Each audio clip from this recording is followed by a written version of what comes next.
C'est le grand jour de l'histoire du Togo, proclamé République indépendante. Des personnalités et des délégations du monde entier arrivent à Lomé.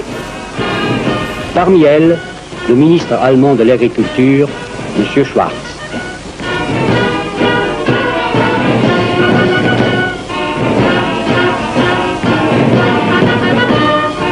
Le ministre fédéral et son ambassadeur, M. von Turek, représentant la République fédérale, ont vite établi des contacts cordiaux avec les parlementaires togolais responsables de l'avenir politique du Togo.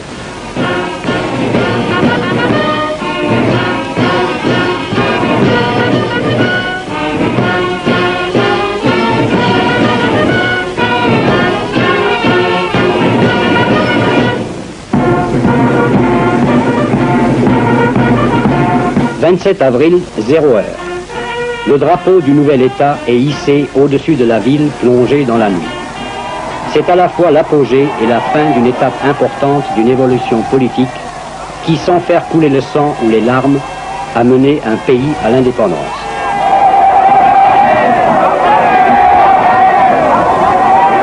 M. Sylvanus Olympio, Premier ministre du Togo, remercie dans son allocution l'Allemagne et la France qui, toutes deux, administrèrent le Togo dans un esprit d'entraide et de compréhension et non en puissance coloniale.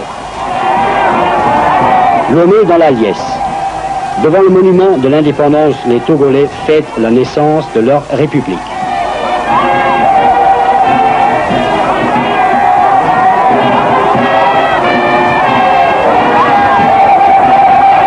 Le Premier ministre rayonnant salue ses hôtes et la foule délirante de ses joyeux concitoyens.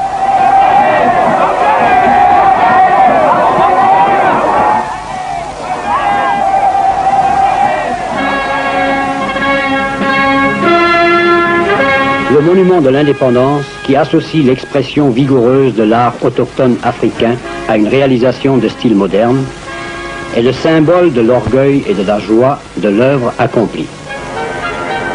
L'indépendance, l'autonomie d'un jeune État.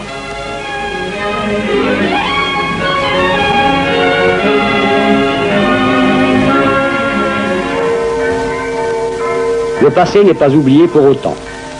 Dans la paix du vieux cimetière allemand, on évoque le souvenir des hommes venus en colonisateurs et devenus des amis.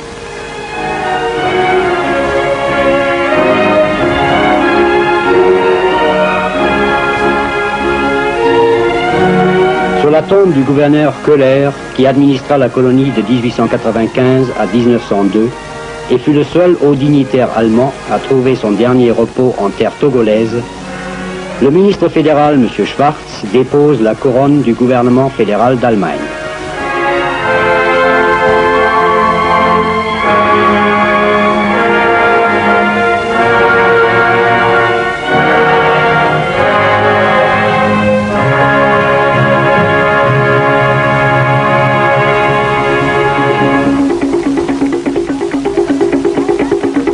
Les tombes sont entretenues avec soin et piété, ainsi que les petits mausolées des chefs et princes de tribus.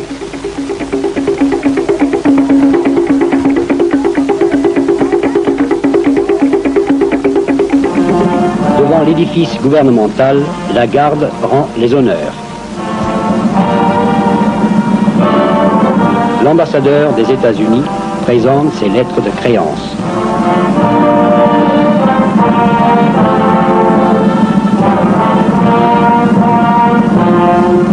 M. Alexandre von Turek, ambassadeur de la République fédérale d'Allemagne, accompagné du chef du protocole togolais, reçoit les honneurs de la garde.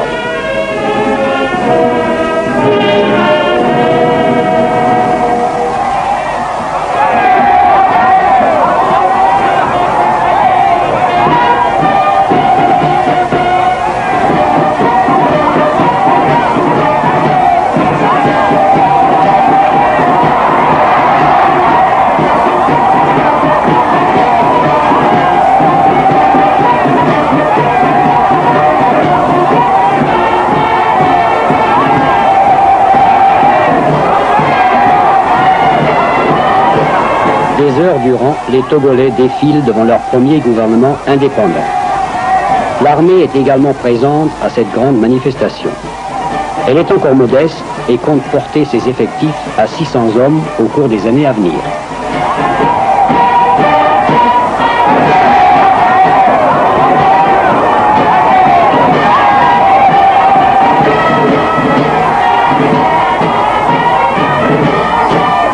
Rois et chefs de tribus regardent passer les brigades des travailleurs représentant les industries nouvelles du Togo.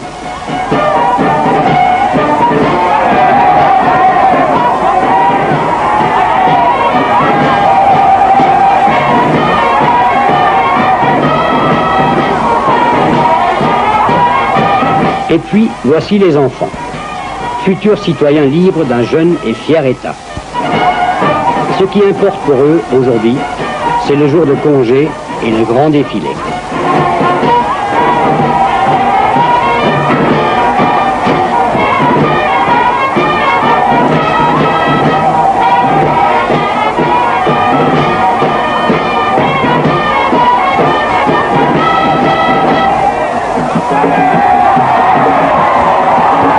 Après avoir parcouru les centaines de kilomètres qui séparent Lomé de leur province d'origine, parfois à la frontière du Dahomey, de la Haute-Volta ou du Ghana, les délégations des tribus arrivent avec toute leur pompe coutumière et rituelle qui émerveillent et même étonnent leurs compatriotes du Sud.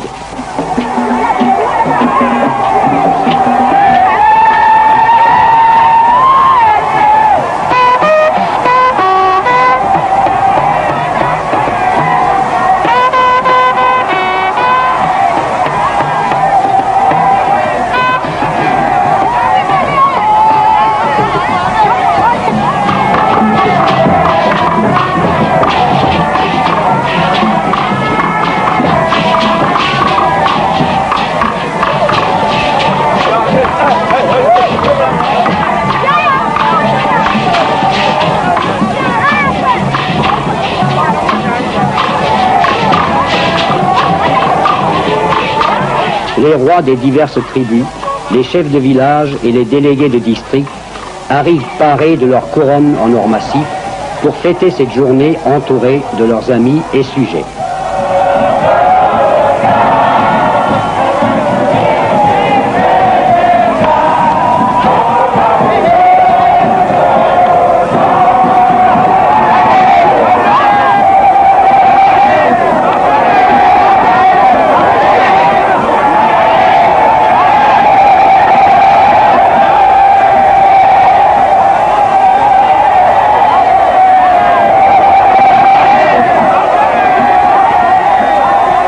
Musiciens, danseurs et jongleurs ont l'occasion de déployer tous leurs talents.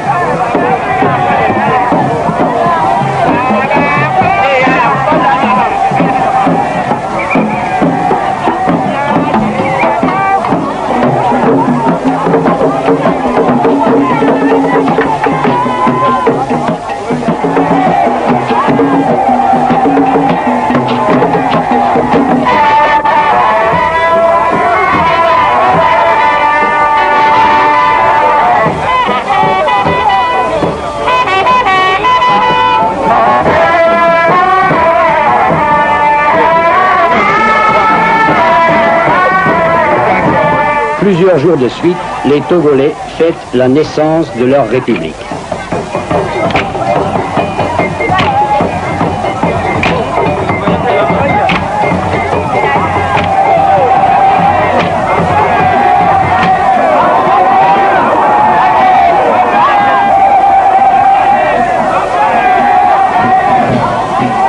À une garden party, M. Sylvanus Olympio reçoit ses invités.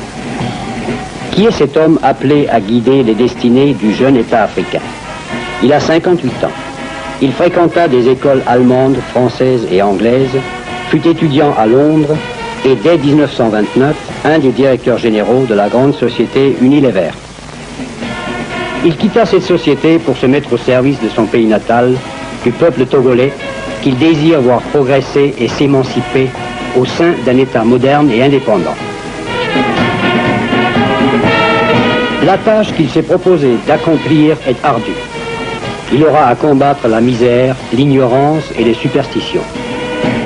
Il lui faudra une volonté de fer et une énergie à toute épreuve pour développer l'économie et mener à bien l'œuvre de civilisation de son pays. Pour remplir sa mission, il possède des atouts indéniables. Son bon sens, son esprit politique avisé et prudent, des amis sûrs chez lui et, comme nous pouvons l'espérer, l'aide efficace des nations du monde libre.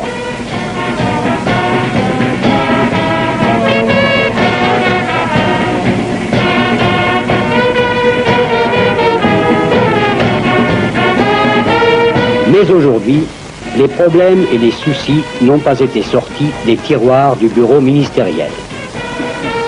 On jouit de l'hospitalité chaleureuse du Premier ministre.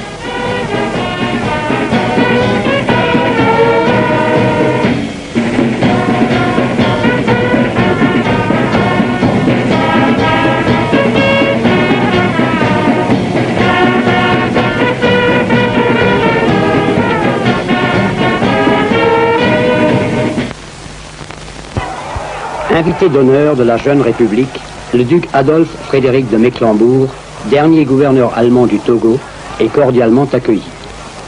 Messager des associations fédérales allemandes de football, il présente leurs vœux et cadeaux aux sportifs togolais.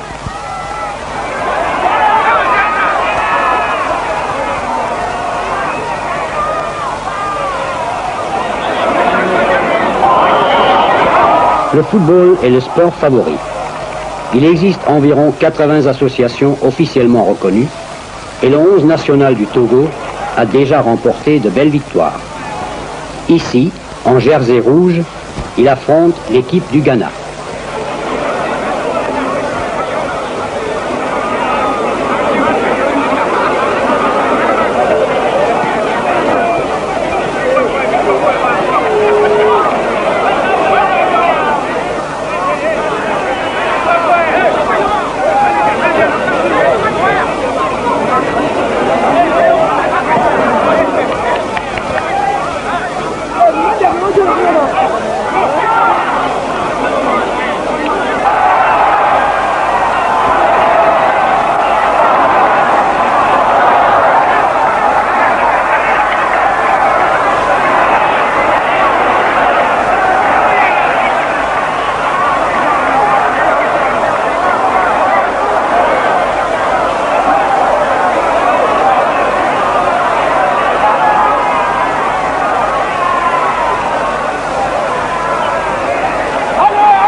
Vers le nord et l'intérieur du pays, en route pour Atakpamé.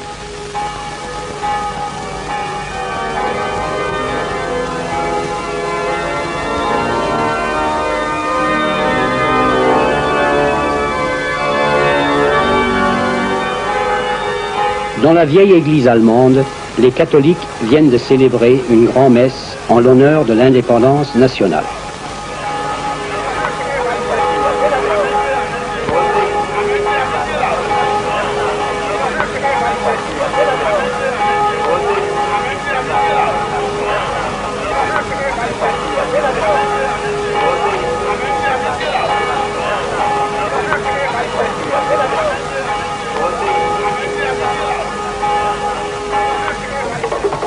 Ici également, au fin fond du pays, la fête bat son plein selon les rites et coutumes anciennes.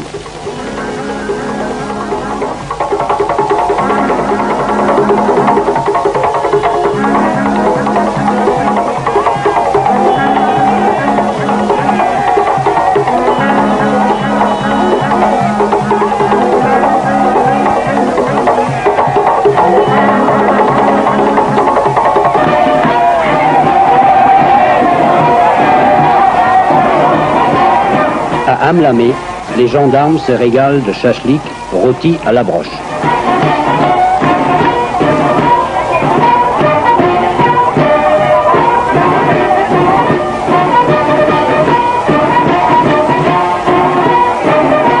Un mot sur le ravitaillement. Les porcs furent introduits déjà par les Portugais dans les régions côtières. Dans le nord musulman, par contre, on ne fait pas l'élevage. La production annuelle de viande au Togo s'élève actuellement à 1000 tonnes environ, relativement peu pour une population de près de 2 millions d'habitants. L'ancienne administration française s'est principalement souciée d'encourager l'élevage de bovins. L'on fit venir de Guinée et de la Côte d'Ivoire du bétail de reproduction réfractaire à la nagana, grave maladie infectieuse provoquée par la mouche tsetse. En nous dirigeant vers le nord, nous rencontrons au bord d'une rivière des femmes en train de laver des noix de coco pour en extraire l'huile.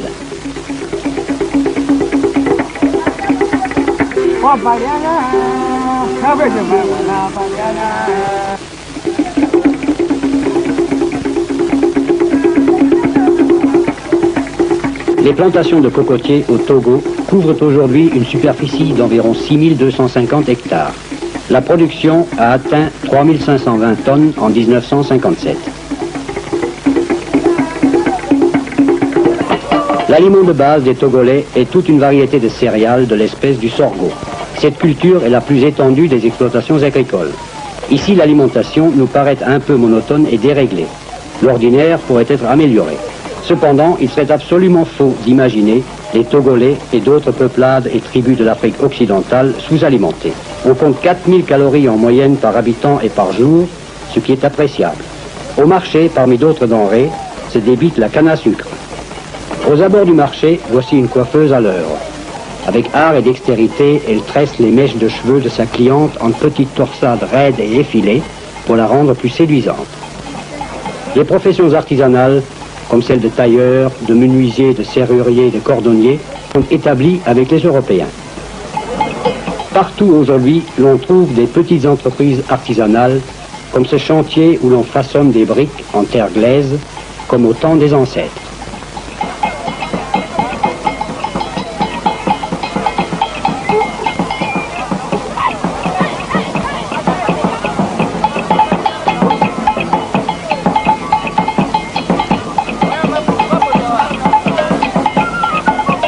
Il n'est pas rare de voir des femmes exécuter ces durs travaux.